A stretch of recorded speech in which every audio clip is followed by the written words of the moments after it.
Every time I come home, I spray alcohol on the front door.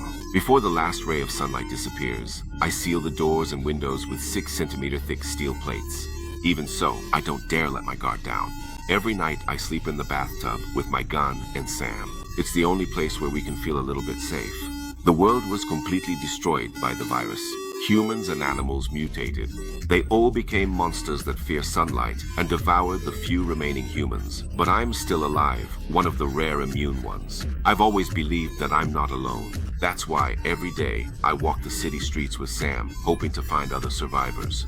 But all I find are empty streets, no sign of life, just me and those nocturnal creatures. Sometimes I talk to mannequins, not because I've gone crazy, but because the silence is suffocating. My name is Robert Neff. I'm a biologist.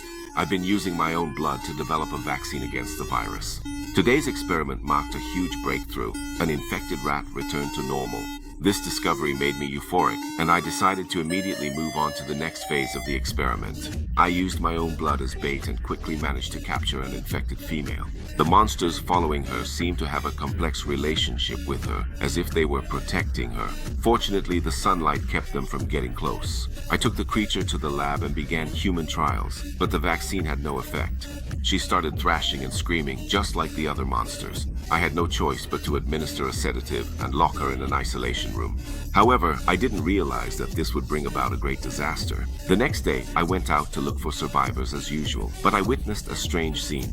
The mannequins from the shop window were standing in the middle of the street. I panicked because that was impossible.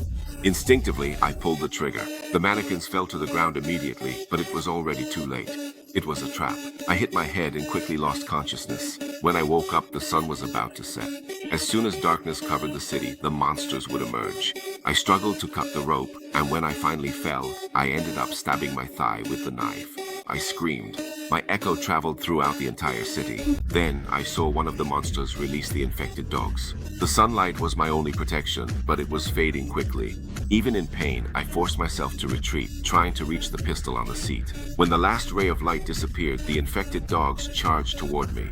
Sam reacted immediately, positioning himself in front. I managed to grab the gun and fired all the bullets. Although all the dogs were taken down, Sam was bitten. At that point, he could turn at any moment.